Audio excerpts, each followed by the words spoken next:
We are live on the Rehab Sports Guys Network. You are listening to the House and Shambles podcast. We are live on Twitter, so if you ever want to listen back, you can either watch it on our Periscope, watch it on Twitter, or you can go to the Rehab Sports Guys website, which is on the @Rehab Sports Guys page. Click that website, go there, listen to all the old podcasts, check out our bios. We'll eventually have some writings up. We don't have anything right now, but we will.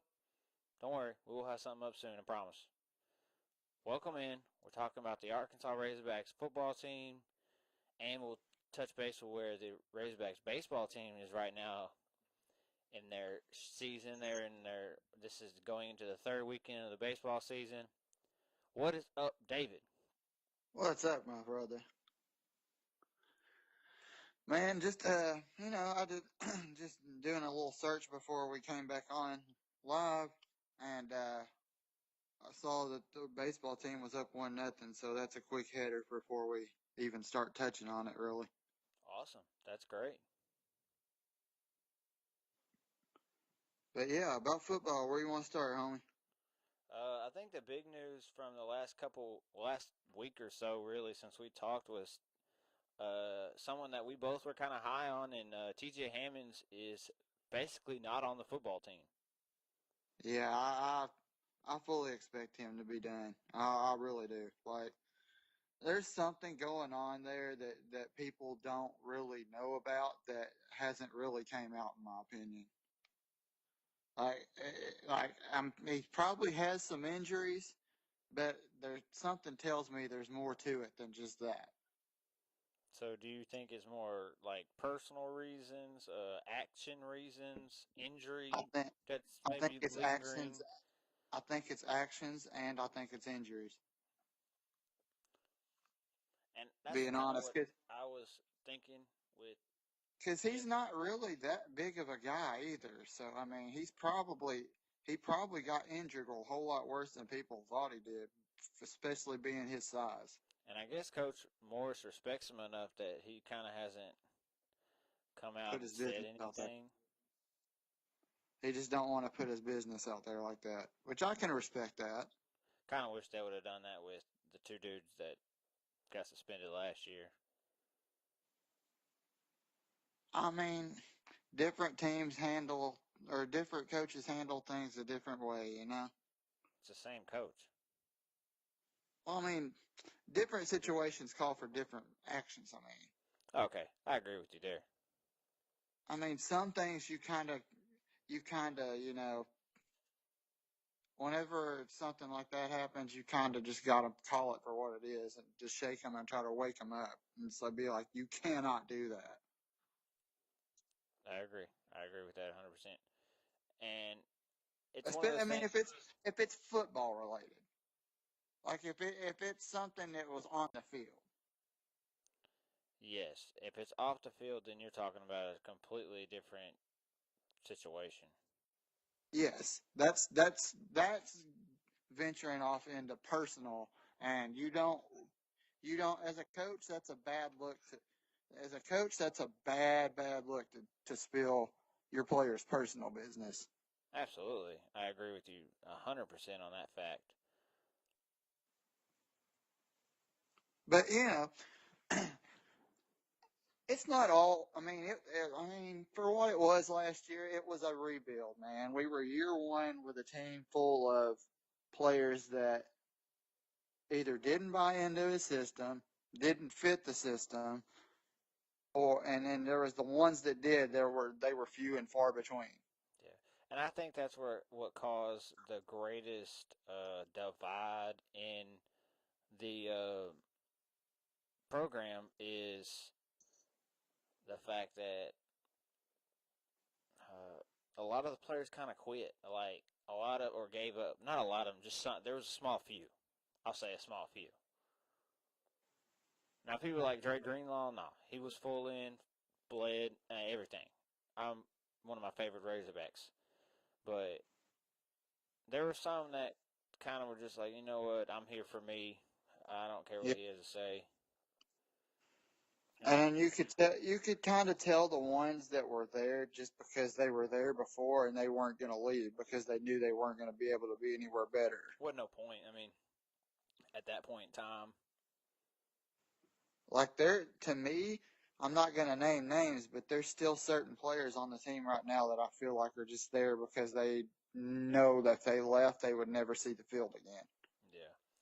But there is huge news that kind of came on top of the TJ Hammonds leaving, and that is that Justice Hill, who is actually on campus right now practicing with the basketball team because he's going to take a red shirt in basketball, is talking Absolutely. about coming out to spring football and trying out for the team. And then Coach Morris has said he can basically play any position he feels comfortable and that we feel him comfortable putting him in it. And they're like, I know it won't happen, but he was like cornerback, wide receiver, running back, quarterback, whatever he wants to do, punt return, whatever. He's just an athlete. We need him out here. Absolutely. And I don't like him at quarterback. I mean, I'll take any quarterback depth we can have, bringing in. Yeah, I don't necessarily like him as a quarterback either. I like him more as a running back and slot receiver. Because We yeah, talked about that last night. good thing is he'll be a freshman, already have classes under his belt, so he's already got the student part of being a student athlete out of the way. And that's some of the biggest problem with some of these players is they don't know how to be a student first. Yeah, And that's why sometimes some of the best student athletes end up being the ones that come in at Christmas time the year before their freshman year. Because before true. football season starts, they're already got classes under their belt. They've already taken summer school. They've already done all this stuff before they ever after actually be a football player. Yeah, I can agree with that. And so that's kind of what Justice Hill has going for him here. So I'm excited to see him. I hear his dad on the radio all the time. So like I'm Yeah. a big fan. So and they've been kind of flirting with this idea. Just they haven't had a chance to sit down with Coach Morris and talk it out. And I'm excited. He could be a Mhm. game changer, like you said, at the wide receiver slot and Mhm. slash running back position, running that. He's super athletic. As a quarterback, he's a little undersized, but he's a super athlete. I mean, He's the same obviously, size as Kyler. I still think Kyler's undersized, Yes, he is. But I was just saying he was the same size as Kyler. but he's also a freak athlete like Kyler is too. Not to the same extent, but he is very athletic. Yeah, Kyler was just an animal, dude. Like I don't know what it was, but he just had that thing. But I and mean, I'm not taking anything away from Justice Hill at all. I agree Like though. he stands alone as a very good athlete himself, but he's just a different athlete. Like I know. I just felt like arguing. I agree. I agree. Yeah, Kyler's way better athlete, but as far as like stylistically, they're both great athletes.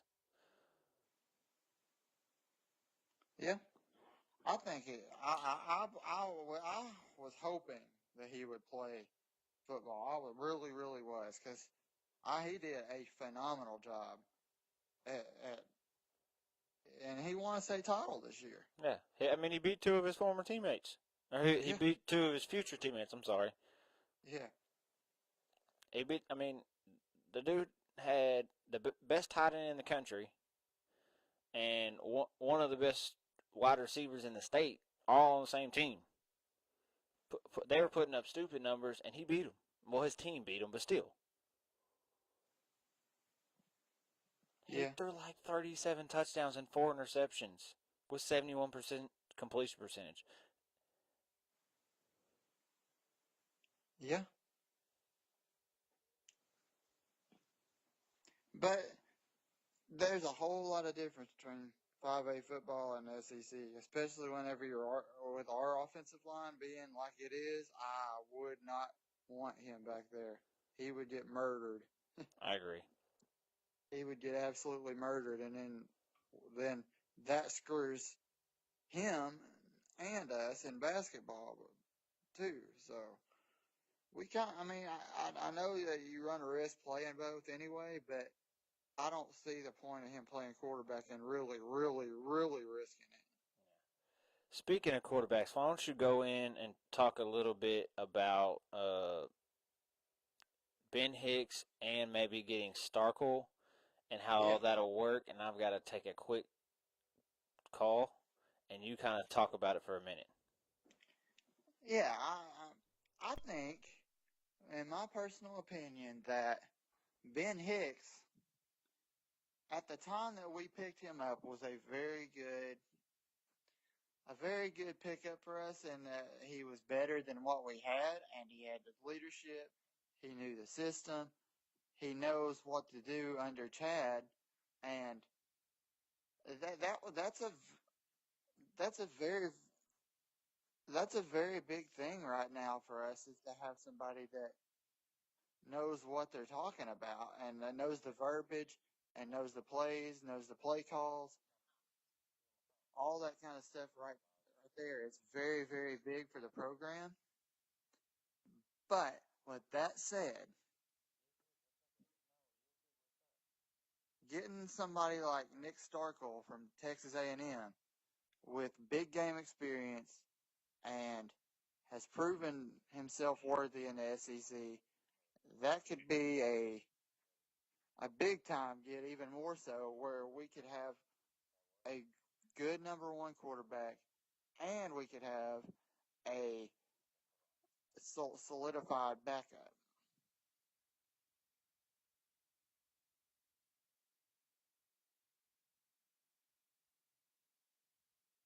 But all in all, thinking on it, man, like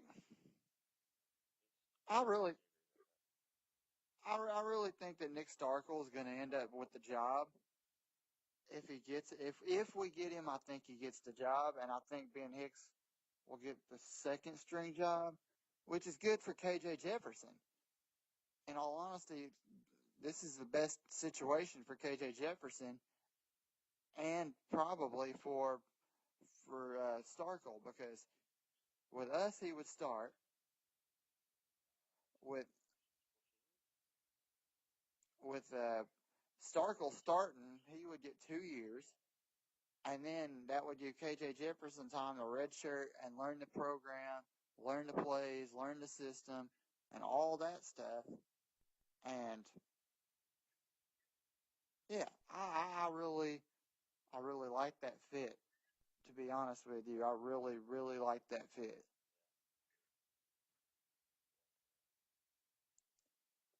But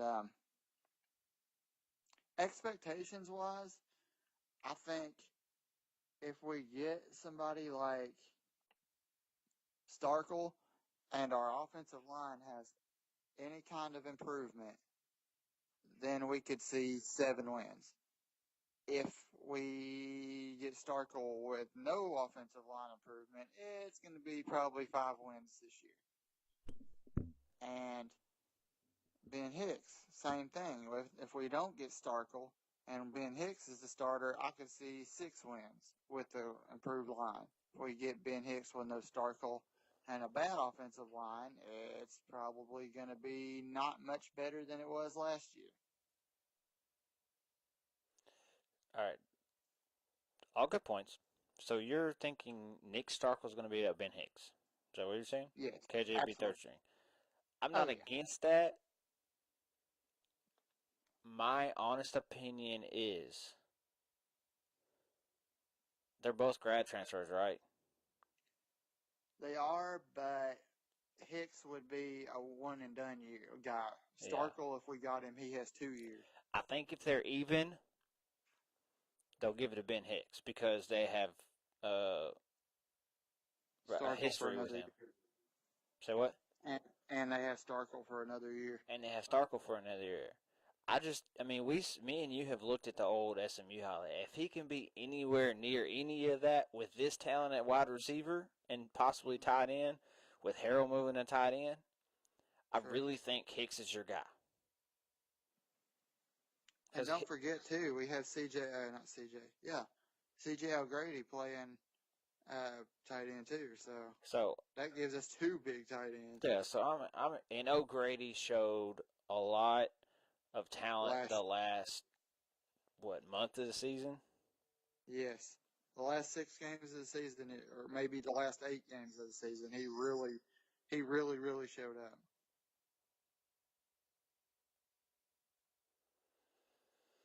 And if you remember with C.J. O'Grady, he was having issues going on where like motivational type issues. And then I don't remember who it was. I want to say it was Scuda. I want to say that's who it was that called him out, and it's like, man, like we need you here, Yeah, you're bro. too Like good to be worrying about stuff like this. it's like you're good, dude. Like just like focus, man. Like show up. Like don't slack. Like quit slacking. Like you're good. Like we need you here. Oh yeah, I don't remember exactly what he said, but I remember that Or maybe conversation. maybe it wasn't him. Maybe it was Sosa. It was either him or Sosa, I think.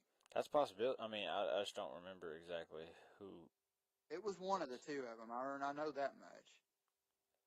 But yeah, that was a big thing for him to know, even through all of his motivational struggles and you know focus. He didn't have very much focus at the time. He really didn't. And I think whichever one of them it was that shook him and woke him up deserves to be commended because they were the ones that were finally got to him. He's like, wake up. Okay, it's time to go.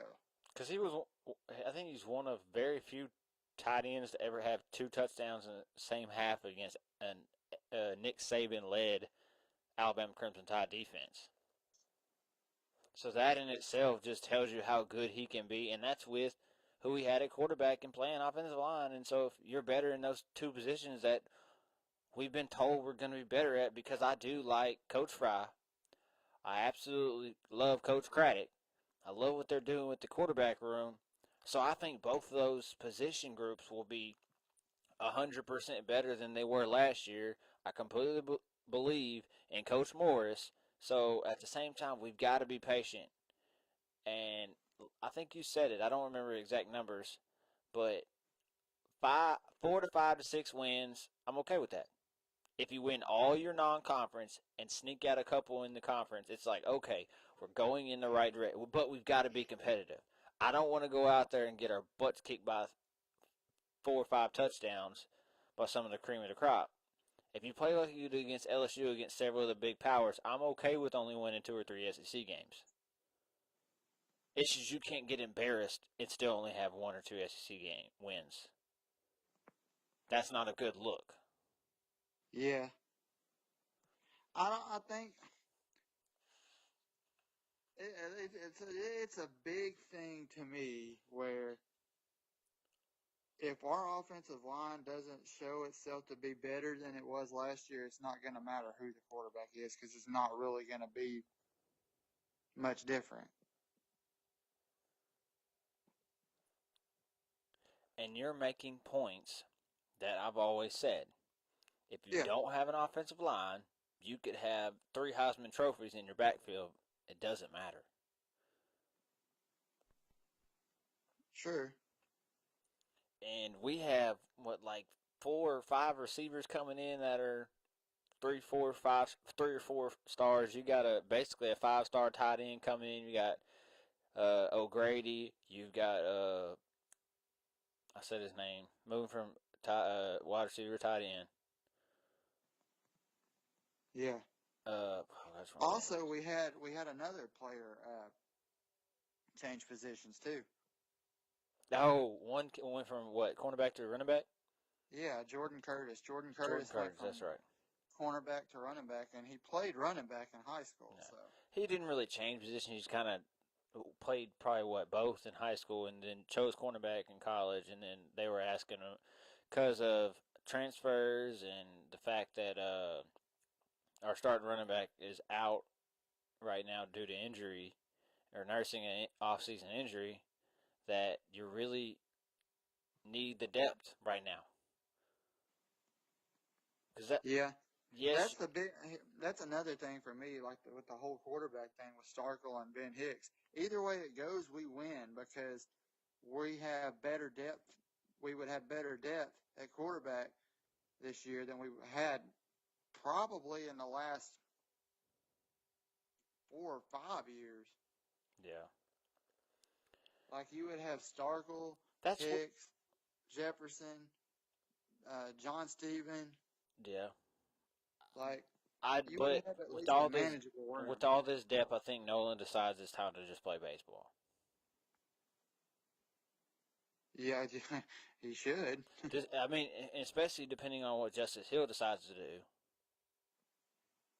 Yeah, I think I've said it from the get go. I never saw Connor Nolan being the starting quarterback at Arkansas for like the future. Like maybe last year, whenever we were struggling to find somebody, yeah, but He was there for long term, depth. Same yeah, with John Stephen Jones. We needed depth.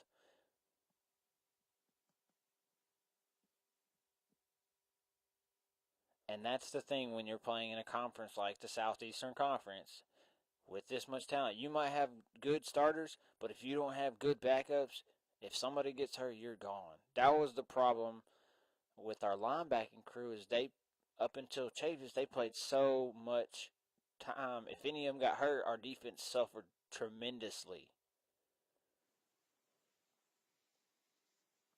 yeah. Like the biggest thing for us last year was we kind of coincidentally hurt ourselves on the different sides of the ball because the fact that our offense couldn't stay on the field coincidentally ended up hurting our defense because the offense couldn't stay on the field. True. Like I feel like last year our defense got a really, really, really bad rap for the simple fact that our offense just didn't help them out. And you run into that a lot where statistically, like what game was that? The Auburn game. The defense played awfully great. They played awesome. The offense just kept giving the ball back to Auburn at short fields, block punts, uh, basically 3 and outs all game long. Eventually, your defense is going to break. They didn't give up a lot of yards. They gave up a lot of points because it was a short field. They won the field position. And if you don't have a good enough offense to flip that, or a punter to flip that field position, you're fighting an uphill battle, and it doesn't matter how good your defense is. If you can't run the ball and have a good punter in those type of games, you're going to lose badly, even though statistically it might not look that bad. Right. Because they didn't beat us that bad statistically. It was just they didn't have to go very far to score. That's the one that the Alabama games, the one I just keep coming back to. Like I don't understand how we were able to score like that against Alabama, but not able to do it against everybody else. The craziest dang thing. I don't know.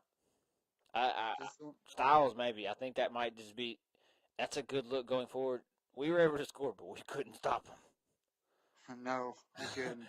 We couldn't We stop them. scored 30 something, but gave up But 60 they something probably like were a top five offense in the country. So let's pump the brakes a little bit. I mean, yeah, I'm not. I mean, Bama's still Bama, but I'm just saying, like, So the fact that we didn't have a scrambling quarterback, we basically had a pocket quarterback that yeah, did that to Alabama, and they're historically good against those types is just like really odd. yeah. So I'm running short on time. Got to go get the daughter. Uh, Yeah, so wrap this up real quick. The Arkansas Razorback baseball team is currently playing. They are 5-1. Their only losses at USC last Sunday. So that's crazy. They go out and take two from SC. absolutely. So That's going to that be, and I'll say it now. That's going to come up big come tournament time. yeah. Also, what came up big turn of time is in the bottom of the ninth against their first Sunday opponent, they ended up squeaking out a nice 3-2 victory with the freshman getting the winning run got on first with a single. They bunted him over, and then they no, they didn't bunt him over. Yeah, they did. They bunted him over, and then they walked. What's his name? Just lead off. I went brain dead. You know what I'm talking about. Casey Martin. Oh, okay, yeah. And then Kerstad, which they walk him. It's pick your poison with those two. That's a brutal one too, right there. Kerstad's actually started out really slow this year, Yeah. but I I think mean, he'll pick he it got the up. winning RBI. Yeah, I'm just saying though, but like overall, he started out slow, but But I'm not it's worried. okay. We're not in SEC play yet. I No, mean, that's the whole that's reason nothing to you. worry. It's nothing to worry with right Yeah, now, really. He's just slumping to start the year. it happens. It's baseball, man. So Yeah, I'm excited. The one sport right now in major sports that we're really, really good at Arkansas is baseball. We were one out away from winning national championship. That hurts to say, yeah, but it's okay. Hey, we were. I hate it so bad. It's a participation trophy, but man, the fact that I can say Arkansas Razorback competed for a national championship in a sport that's not named track, I'm excited. for sure. The fact that we even got there is just amazing, but The last it time just that, leaves a bad taste in your mouth whenever oh you yeah, were that but close to that's a having good it. driving factor for these guys. I, some of them, like a lot of those guys are gone. But you got these freshmen, you got Martin and Kerstad and Campbell that Like all Mark, were the only there. ones that the only ones that really played a part in it last year were Jordan McFarland, Casey Martin, Dominic Fletcher, Heston Kerstad, Campbell. and slightly Casey Opitz and Isaiah Campbell. That's quite a Like, few though. yeah, but you lost a whole lot. You lost Cook. Last year. You lost Grant Cook. You lost Jax Biggers. You lost Carson Shaddy. I think Jax Biggers and losing Jax Biggers and Carson Shaddy really hurt. But Casey Martin's a ridiculous shortstop. Oh, he is. Absolutely, he is. I'm So, not taking anything away from Casey Martin, but those guys that we lost were really, really big. yeah. But I've got to run. We'll sit here and talk forever. We will catch the Right. Mavs either later this week. I mean, it's most of Mavs stuff is just we can talk about that. Most stuff we talk about all off Right. season. So this has been the House and Shambles podcast. I'm so glad he's not sitting next to me because I might have strangled him today. You've been listening to the Rehab Sports Guys Network. He's the villain, David. I'm in. Check us out. Our Twitters are above our heads. Check us out. Add us on Twitter at House in Shambles. Peace out. Later, Check guys. for the podcast. Rehab Sports Guys website. Check it out.